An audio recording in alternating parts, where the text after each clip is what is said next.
I wasn't looking for anything. That's the part one keep coming back to. There was no suspicion that morning, no plan, no second thoughts. Just me, my laptop, a lukewarm cappuccino, and a to-do list I wasn't excited to tackle. It was a Friday early afternoon. The coffee shop was half full, students, remote workers, some office guys on a long lunch. I had about 20 minutes to K*LL before heading back to the office for a meeting I wasn't prepared for. John from finance spotted me and dropped into the chair across from mine like he owned the place. "Yo, man," he said. "You gotta see this." He was already flipping through his phone. "What is it?" I asked, barely looking up. I was halfway through writing an email to HR. Something about the insurance documents Kelly had forgotten to sign last week. She said she'd get around to it. Like a lot of things lately. He turned his phone around with a grin. "This party last night downtown Austin. One of the wildest I've seen on Instagram in a while. Some girl fell into the DJ booth. But check this out, look in the background." He played the story. The screen was shaky, the music almost too loud to bear. I glanced at it like I've glanced at 1,000 pointless stories before. Expecting a flash of lights, drunk people screaming, maybe someone spilling a drink, that kind of thing. But then he tapped to the next clip. And everything inside me just stopped. At first, my brain didn't process it. The camera was panning the lounge. Neon lights blinking, bodies swaying in sync, voices rising over the beat. But then, clear as day, in a little group near the edge of the frame, there she was. Silver dress. The one I'd bought her 2 birthdays ago. Said it was to look at me and never wore it once. Tight fit, glittering under the strobes. Red heels, heels I hadn't seen in almost a year. Hair down, makeup done. Laughing. Not smiling. Laughing. Head tilted back. Eyes closed. The kind of fake laugh she saves for when she's trying to charm someone. It hit me like a wave. It was Kelly. My wife. She wasn't alone. Some guy. Tall, maybe 6 feet 3 inches.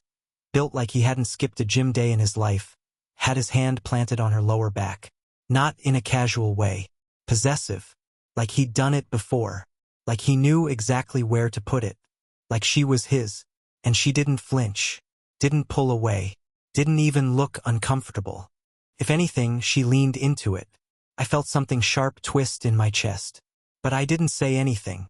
Not right away. I just stared at the screen, frozen. John chuckled. "Isn't that wait, is that Kelly? I thought you said she was working late this week." I didn't respond. Couldn't. My brain was glitching, trying to reject what it was seeing. Maybe it was someone who looked like her. Maybe this was an old video. Maybe, no, I knew that dress. I knew that exact smirk she had on. That was her. She hadn't texted me back the night before. Said her phone had died when I called. Said she stayed at Rachel's, her coworker, supposedly, because they both had to be in early for a morning training. She'd left the house in yoga pants and a hoodie. But in this video, she looked like a stranger. Like someone auditioning for a role I hadn't seen her play in years. I watched the guy take her hand. She didn't resist. They moved through the crowd like they'd done it before. Like this was just another Thursday night for them. "Bro?" John asked, looking at me, suddenly aware of the silence. "Wait, that is Kelly, right?" I nodded once. My mouth felt dry. He turned pale. "Dude, sorry. I didn't know." "It's fine," I said quietly, though nothing about it felt fine. I didn't want to talk. I didn't want to think. I just closed my laptop, stood up, and walked out without saying another word. Outside, the air felt wrong. Heavy. Like everything I thought I understood about my life had just tilted sideways. I stood on the sidewalk, trying to make sense of it, watching people walk past me like nothing had happened. They didn't know my world had just cracked in half. Why would they? I got in my car and sat in the driver's seat, gripping the wheel. My hands were shaking. I hadn't realized that until I tried to start the engine. My phone buzzed. A text from Kelly. "Meeting just ended.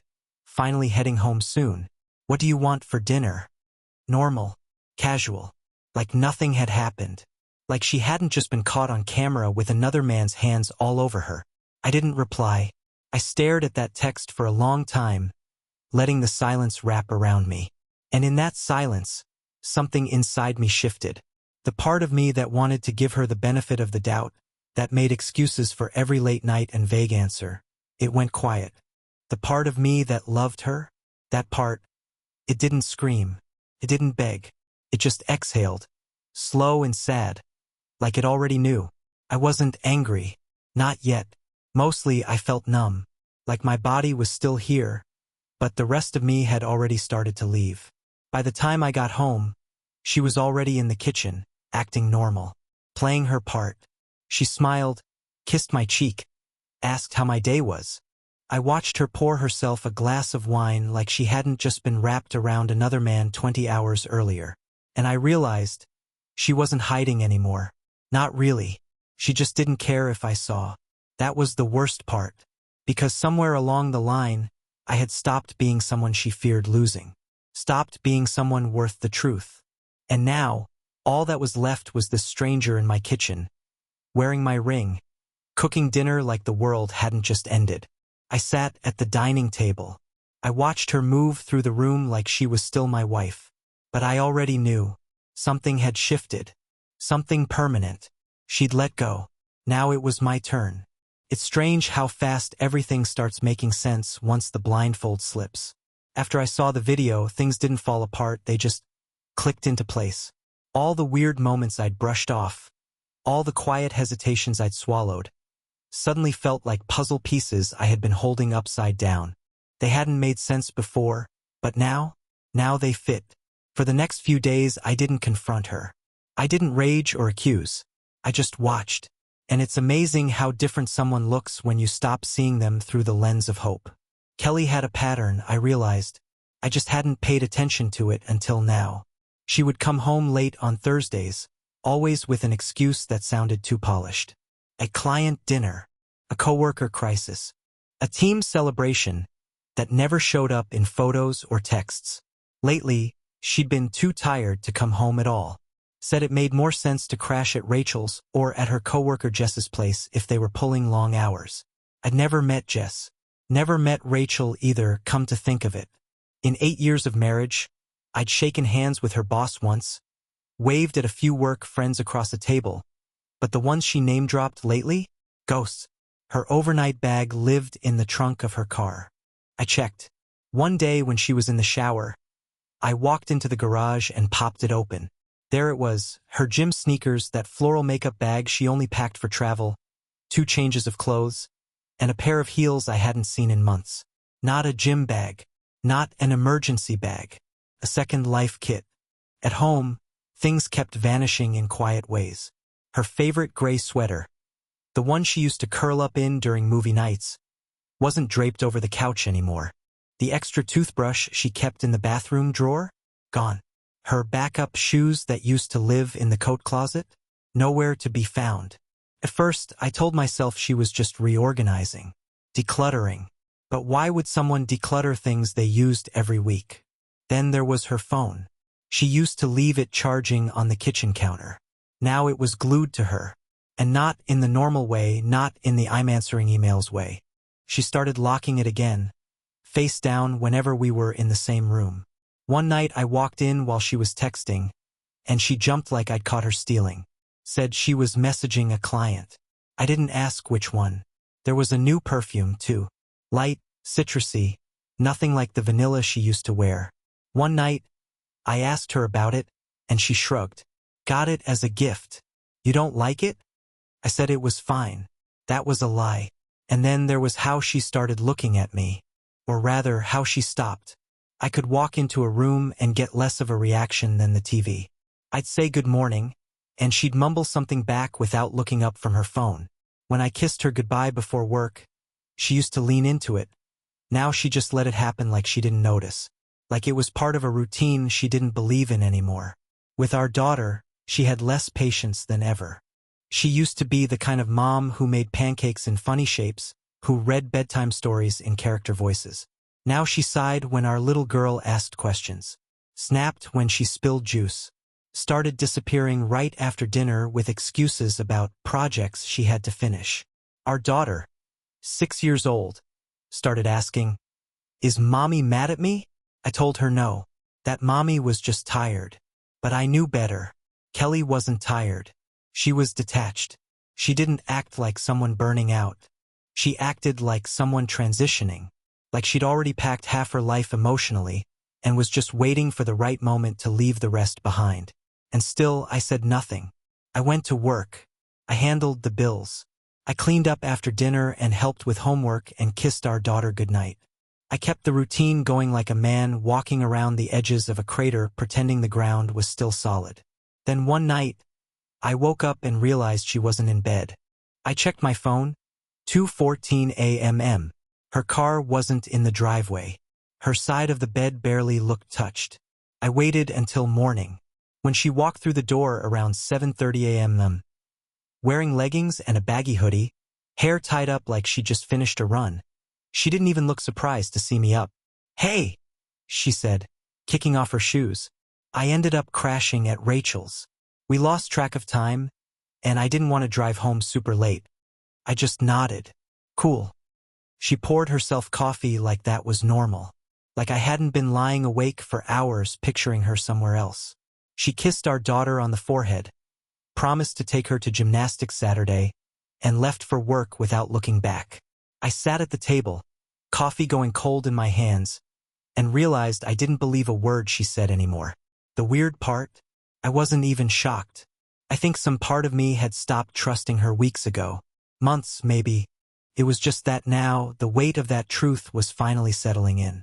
Like bricks pressing on my chest, one at a time. And in all of that, the vanishing clothes, the late nights, the lies. The thing that stuck with me the most? She started taking care of herself again. New nails every 2 weeks like clockwork. Nude polish 1 week, blood red the next. She started wearing lipstick again. Matte shades she used to say weren't worth the hassle. She signed up for the gym again. I saw the charge come through. She even bought new lingerie. I didn't ask her about it. She didn't offer an explanation. There was a time she didn't wear makeup unless it was a special occasion. A time when gym memberships felt like something we did together. Now it all felt curated. Like she was polishing herself up for someone else's gaze. One night, I caught a glimpse of her through the hallway mirror. She was standing in our bedroom, back turned to the door, adjusting her dress in front of the full-length mirror. The way she touched her hair, checked her neckline, adjusted her bracelets. It wasn't casual. It wasn't for me. It was for someone who made her feel like she had something to prove. That's when I realized she was done pretending. She wasn't even hiding anymore. She wasn't coming home late because of work. She was just returning from somewhere else. And I was done lying to myself about it. The day I decided to follow her, I didn't feel like a man on the edge. I felt calm, focused, almost surgical. It wasn't a rage thing. It wasn't even about catching her in the act. I already knew what was happening. I just wanted the last thread of doubt gone. I wanted reality. No more guessing. No more, maybe I'm being paranoid. I was tired of building explanations for her choices. I wanted to see the truth with my own eyes. And once I did, I promised myself I'd never look away from it again.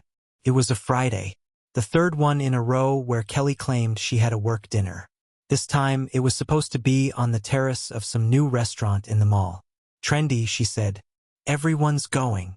Her voice had that practiced rhythm again, over-rehearsed casual. I didn't challenge her. I just nodded, kissed her cheek, and smiled like I believed it. I watched her get ready from the hallway. Silver earrings, smoky eyeliner, that same red lipstick. She wore a white blouse I hadn't seen in months and a pair of black heels she used to complain were uncomfortable. But tonight, she seemed perfectly fine walking in them. She left around 6:15 p.m. 10 minutes later, I opened the family locator app. At first, it showed her en route to the mall. I stared at the little moving dot, watched it weave its way down the main highway. But right when she should have taken the exit into the shopping complex, she didn't. She kept going. Further south, past the city line. At first, I tried to rationalize it. Maybe she was picking someone up. Maybe they changed restaurants. But I knew. I already knew. The dot stopped moving near an off-ramp I recognized. Old Juniper Road. Quiet area.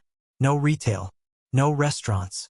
Just a couple gas stations, a strip mall, and a rundown hotel tucked behind a gas station with a flickering sign. And that's where her location stayed. Motionless. Room level accurate. I didn't hesitate. I grabbed my keys, left our daughter with my mom who, thankfully, lived 5 minutes away, and drove. It wasn't reckless. I didn't run stop signs or floor it. I drove like a man who had already made peace with what he was about to see. When I pulled into the parking lot of the Hillcrest Lodge, a place I'd only ever noticed in passing, I parked in the furthest corner and just watched. It was nearly dark, but the sign above the front door buzzed like a dying light bulb. 2 cars sat in the back row. One of them was hers. Clean. Familiar. Like it didn't belong there. I walked into the lobby with a folded photo in my hand. Just a printout from my desk. Kelly holding our daughter at last year's Halloween party. I didn't say a word to the clerk at the front desk. I just slid the photo across the counter and looked him in the eye. His expression shifted. A small crease formed between his eyebrows. "Room 204, he said after a pause, his voice quiet. She checked in under the name Kay Taylor. Just her and one guest. I didn't react. I just nodded once and walked out. I stood at the bottom of the stairwell that led up to room 204. My chest felt tight, but not from panic. Just weight. Like I was carrying something heavy I could no longer set down. I didn't knock. Didn't storm the hallway. Didn't pound on the door or demand answers. I waited. I stood out of sight, near a vending machine that hummed with old fluorescent light and the scent of stale chips. I stood there for over 40 minutes. Still.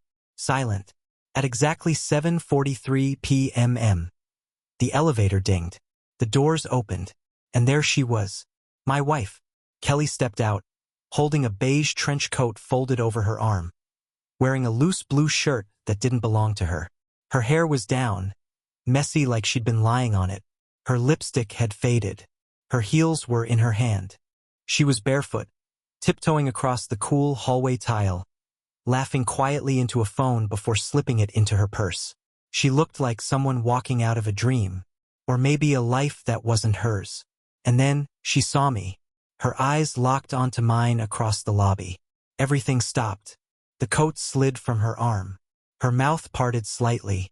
She froze, like she wasn't sure if she was actually seeing me. Like I wasn't real. Like I had no business being there, standing still in her other world. For a second, neither of us moved. I just watched her. No words. No expression. Just watched. She looked down, then back up at me. Her mouth opened again, probably to say something. Anything. But I didn't wait. I turned and walked out the front door. No drama. No screaming. No chasing. Just a quiet exit. By the time I got to my car, I was shaking. Not from rage. From release. The last piece had fallen into place. Whatever spell she'd cast over our life, over me, was broken. And for the first time in months, the fog in my head cleared. There was no more pretending. No more making excuses for her phone dying. No more rationalizing nights she didn't come home. No more silence. Just the truth finally laid bare. I didn't go home right away. I drove aimlessly for a while, past the quiet streets of our neighborhood, past the elementary school where I'd watched our daughter's spring recital, past the park where Kelly once kissed me under the oak tree before we were even married. All those places that used to feel sacred. Now they felt distant, like postcards from a life that had already ended. I parked near a lake and just sat there, watching the reflection of streetlights ripple across the water. It was cold, but I cracked the window anyway. And then, like some involuntary motion, I pulled off my wedding ring. It didn't feel angry or rebellious.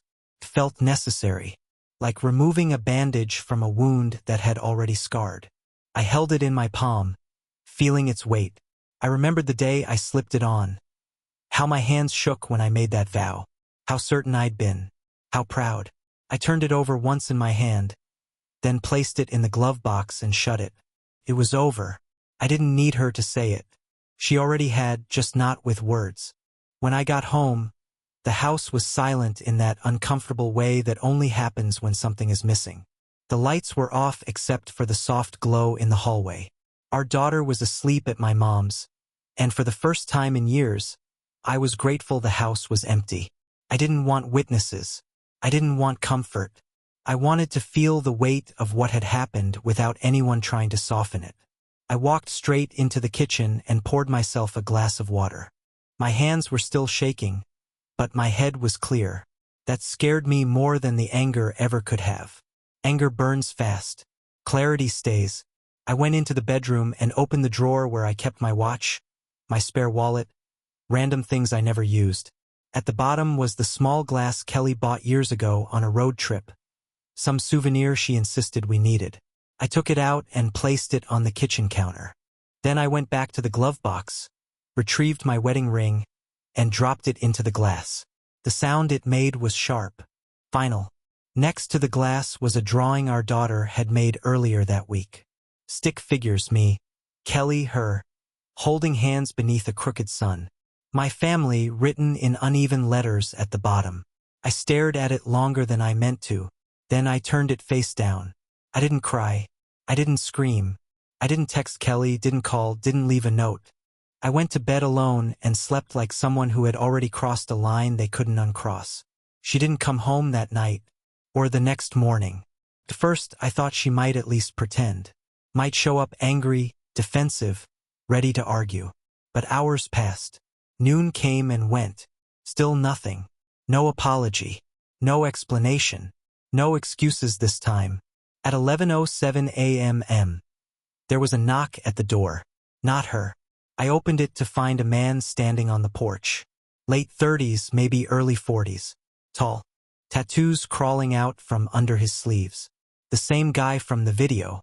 From the hotel. He held an envelope in one hand and avoided my eyes. "I'm just here to drop something off," he said. I didn't ask his name. He held out the envelope. Inside, I already knew what I'd find. I took it without a word. Inside was my wedding ring. And a note. 2 lines. No greeting. No signature. "I need space. Don't look for me." That was it. No apology. No explanation. No mention of our daughter. No acknowledgement of what she'd done or what she'd destroyed. Just a clean exit sentence like she was canceling a subscription instead of a marriage. I looked up. The man was still standing there, shifting his weight like he expected a reaction. I didn't give him one. I closed the door in his face and locked it. I sat at the kitchen table and stared at the envelope for a long time. Then I folded the note once, carefully, and placed it back inside. I put the envelope into an old college box in the closet, the one filled with things I no longer needed but couldn't bring myself to throw away. Felt fitting. That was the last time I heard from Kelly directly. No calls, no texts, no questions about our daughter. Just silence. And strangely, that silence didn't hurt the way I expected it to. It didn't tear at me or leave me desperate for answers. Felt empty, yes, but also clean. Like a room after furniture has been dragged out and the dust has settled. 2 days later, I started gathering documents. Not out of spite. Not revenge. Necessity. Birth certificate. Insurance forms. School records. Medical paperwork. I made copies of everything and organized it into folders. I called the school, updated contact information. I scheduled dentist appointments, rescheduled after-school activities, informed the babysitter of changes. I didn't wait for Kelly to ask. She never did. Through a lawyer, she sent an offer. Peaceful divorce. No assets contested. Weekend visits with our daughter. No drama. I read it once. Then I replied with one condition. Full custody. That was it. I didn't want money. I didn't want the house. I didn't want an apology written by a lawyer. I wanted stability for my child. I wanted predictability. I wanted her to grow up knowing where home was. That night, after putting our daughter to bed in my mom's guest room, I opened a spreadsheet on my laptop. Rent, food, school costs, medical, activities, emergency fund. Every number accounted for. For the first time in months, I wasn't guessing. I was planning. And in that quiet, methodical work, I felt something I hadn't felt in a long time. Control. The The strangest thing about betrayal is how quiet the aftermath is. No alarms. No explosions. Just space. A lot of it. Like you're walking through the remains of a house fire. Only the smoke has already cleared, and all that's left is ash. After the envelope, after the note, after the man with her eyes and her lies, I stopped waiting for anything from Kelly. She had drawn her line. She was done, or at least pretending to be. And now I had a choice. Try to chase someone who'd already decided to vanish, or start rebuilding a life for the one person who didn't choose any of this. Our daughter. It wasn't even a question. 2 days after I got the note, I sat in the living room with a pen in one hand and a blank notebook in the other. Not a laptop this time. Not a spreadsheet. Just paper. I wrote her name at the top, underlined it twice, and started listing everything she needed. Logistically, emotionally, practically. School. A consistent pickup schedule. Health insurance. A new pediatrician. Updated contact numbers. Calm morning routine. A space to draw. Therapy, maybe. Time with friends. Safety. Stability. Structure. I didn't write a mother who shows up, because I was done listing things I couldn't control. I didn't cry doing it. That surprised me. I thought I might, but it felt like a project. Like a plan. Something solid to stand on. And maybe after months of being lied to, stood up, pushed out, that's all I really needed: solid ground. That same morning, I called our daughter's teacher. I told her Kelly wouldn't be involved in drop-off or pickup anymore. There was a pause on the line. She didn't ask questions, just thanked me and updated the records. I did the same with the dentist, the after-school program, even the receptionist at the kids' dance class. One by one, I removed Kelly's name, gave them mine, added backups. All quiet, all simple. She never called to ask about any of it. I hired a lawyer I found through a friend, someone who specialized in family law, with a reputation for being thorough and fair. I sent him everything. The tracking screenshot *TS. The Instagram video. The hotel name. The note. Not because I wanted to destroy her, but because I needed the story documented. "She's offering an uncontested divorce," he said after reviewing it. "Minimal demands. Custody's the only part that might get challenged." "Then that's the part we'll focus on," I told him. He nodded. Over the next week, I fell into a rhythm. Wake up early, make breakfast, get her dressed, drive her to school, work, pick her up, cook dinner, help with homework, bedtime story, repeat. Kelly didn't call. She didn't text. Not even on Wednesday, when it rained so hard the power went out and our daughter cried for an hour because the dark reminded her of a nightmare. I almost called Kelly out of reflex. I stopped myself. What was I going to say? "Your daughter's scared. Can you pretend to be here for 10 minutes? I held her until she calmed down. Sat on the floor with a flashlight under a blanket like we were camping. Told her silly stories about talking cats and invisible frogs. When she finally smiled, I felt something settle in my chest. Something right. This wasn't about being enough. This was about being present. That weekend, Kelly was supposed to come for her first scheduled visit. Saturday afternoon. The lawyer had included the offer in her terms. Bi-weekly Saturdays, for hours. No overnight. No holidays unless agreed upon in writing. Our daughter sat by the window with her little backpack packed. She drew pictures while she waited. One of them had 3 people. Kelly's figure was the smallest one. At 3 p.m. No one came. At 3:15 I texted Kelly. No answer. At 3:45, I told our daughter that Mommy had to reschedule. She didn't cry. She just nodded. I asked if she wanted ice cream. She said yes. We went to the same place we always used to go as a family. Just the 2 of us this time. I thought it might feel weird. Didn't. She told me about a new game she made up at recess. Showed me how to draw a unicorn without lifting the pen. We sat at the booth by the window and laughed about how sticky her fingers got. She didn't mention Kelly once. That night, when I tucked her in, she said, "Daddy, yeah, is it okay if it's just us sometimes?" I swallowed hard. "It's more than okay." She smiled. That was it. That was the moment I knew. She wasn't waiting anymore. She wasn't expecting magic. She just needed truth and consistency. I could give her that. I wouldn't let her feel like she was an afterthought again. I took a photo of her sleeping that night.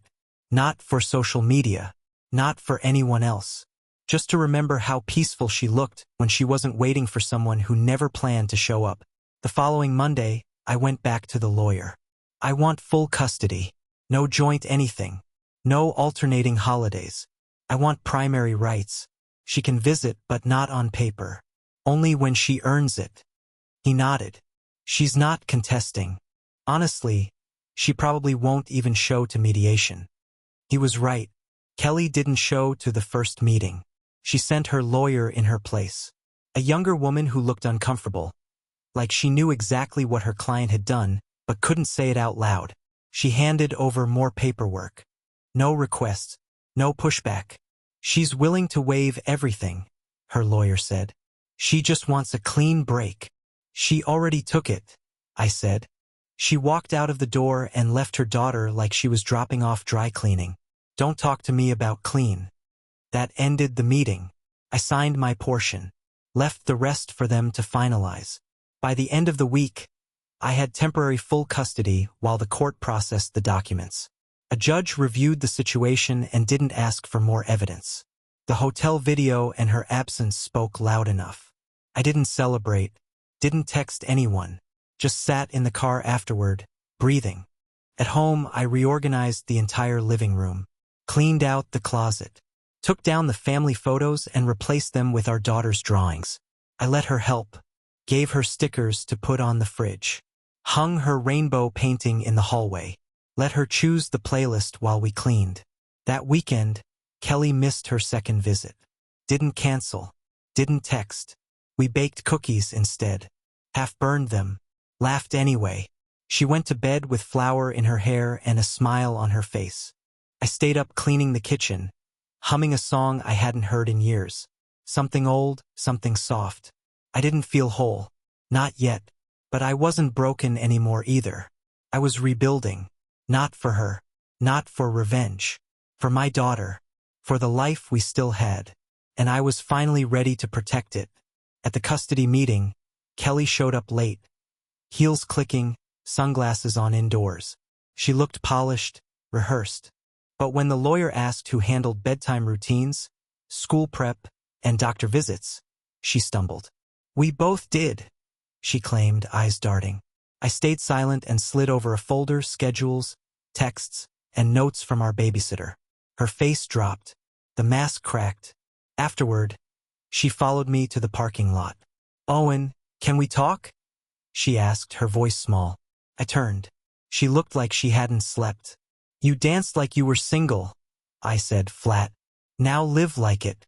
She stood there stunned, clutching her keys like they could unlock her old life. But that door was already closed. And this time I was the one who walked away. 6 months passed. My life looked different, lighter. I had a new job with better hours. Weekends were for playgrounds and pancake breakfasts. Our daughter smiled more. She didn't ask for Kelly anymore, not after the third missed visit. I stopped making excuses for her. At the school concert, Kelly showed up in a bright coat, holding a bouquet like nothing had changed. But our daughter ran past her straight into my arms. Mommy, she called, then paused. Kelly smiled, offering ice cream. Maybe next time, our daughter said, already pulling me away. Kelly stood frozen in the doorway, flowers drooping. That's when I knew I didn't lose anything. She did, and I had everything I needed.